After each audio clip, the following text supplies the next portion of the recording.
মনে পড়ে আজ সেই রৌদ্র দুপুরবেলা, খেলেছি পুকুরে কত ডুব সাঁতার খেলা।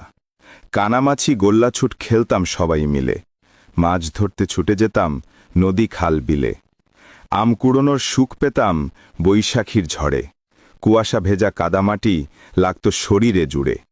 বৃষ্টি ভেজা শরীর নিয়ে ফিরতাম যখন ঘরে, মা বকত তেড়ে আসত, খুব যে মনে পড়ে।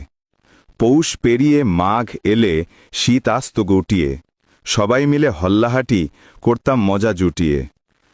ছোট্টবেলার ছোট্ট হাড়ি খেলতাম চড়ুই ভাতি, গাছের তলায় খাওন দাওন খুশিতে মাতামাতি। যে যার মতো ছুটে যেতাম মাল মশলার খুঁজে, কেউ থাকিত ব্যস্ত আবার রান্না করার কাজে। মাকে সবাই ফাঁকি দিয়ে লুকিয়ে আনতাম চাল, পেঁয়াজ রসুন কাঁচা লঙ্কা মুষ্টি ভরে ডাল। কেউ যেতাম কাঠের খোঁজে, জ্বালতে হবে আগুন। কেউ যেতাম চুরি করতে করিম চাচার বেগুন। কেউ বসে হলুদ বাটি, কেউ বা রাঁধতাম ভাত। কেউ বলতো দুত্তরি ছাই, পুড়েই গেল হাত। চৈত্রের ধুলাবালি উড়িয়ে পথঘাটে, হাতের বগলে বই নিয়ে স্কুলে যেতাম ছুটে।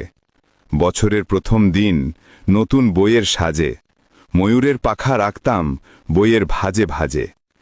1 টাকার চোর হয়ে কেটেছি বাবার পকেট, লুকিয়ে লুকিয়ে কিনেছি কত মজার চকলেট। টিভি আর ফেসবুক সবই নিল কেড়ে, হারিয়ে গেছে দিনগুলো বাস্তবতার ভিড়ে। জাদুর কাঠি ঘুরিয়ে এমন যদি হতো, শৈশবের দিনগুলো আবার পাওয়া যেত। সোনালি দিনগুলো পেতাম তবে ফিরে, জীবনটা সাজিয়ে নিতাম অন্য এক সুরে।